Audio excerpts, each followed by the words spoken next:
Assalamualaikum warahmatullahi wabarakatuh. Perkenalkan, nama saya Nabila Faradila 25, NPM 21071023.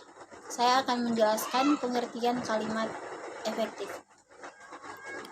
Menurut Kamus Besar Bahasa Indonesia, kalimat adalah satuan bahasa yang secara relatif berdiri sendiri, mempunyai pola intonasi final dan secara aktual ataupun potensi terdiri atas klausa.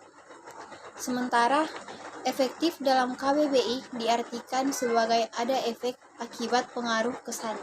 Jadi dapat diartikan kalimat efektif adalah satuan bahasa yang lengkap dan sesuai kaidah yang dapat mengakibatkan pembaca atau pendengar mudah memahami.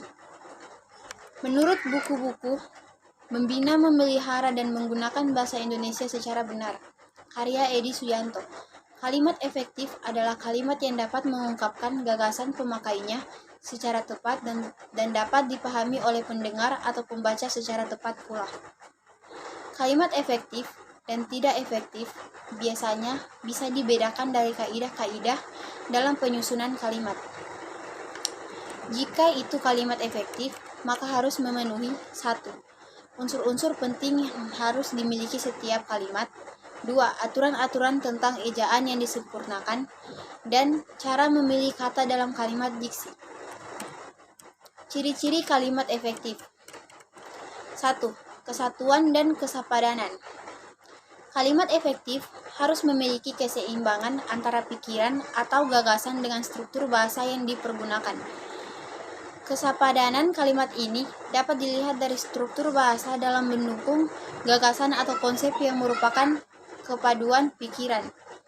Pada umumnya, dalam sebuah kalimat terdapat satu ide gagasan yang hendak disampaikan. Kesatuan dalam suatu kalimat bisa dibentuk jika ada keselarasan antara subjek predikat, predikat objek, dan predikat keterangan. 2. Kesejajaran. Kalimat efektif juga harus mengandung kesejajaran antara gagasan yang diungkapkan dan bentuk bahasa sebagai sarana pengungkapnya. Kesejajaran dalam kalimat adalah penggunaan bentuk-bentuk kata atau kalimat atau konstruksi bahasa yang sama dan dipakai untuk memberi kejelasan kalimat secara keseluruhan. 3. Penekanan.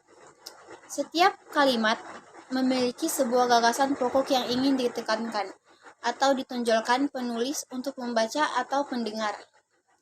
Seorang pembicara akan memberi penekanan pada bagian kalimat dengan memperlambat ucapan, meningkatkan suara, dan sebagainya.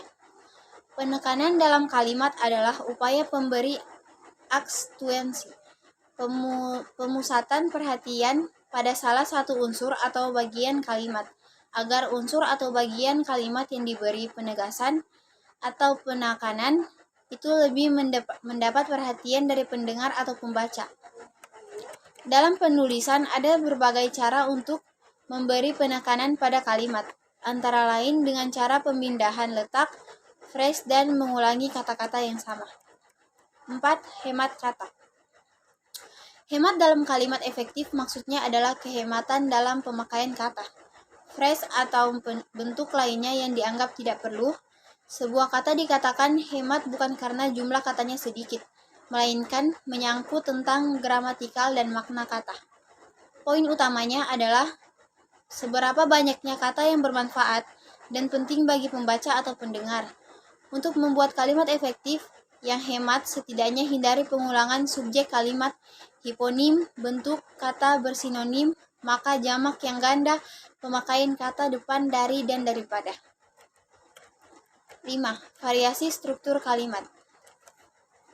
Seorang akan dapat menulis dengan baik apabila ia juga seorang pembaca yang baik. Akan tetapi, pembaca yang baik tidak berarti ia juga penulis yang baik.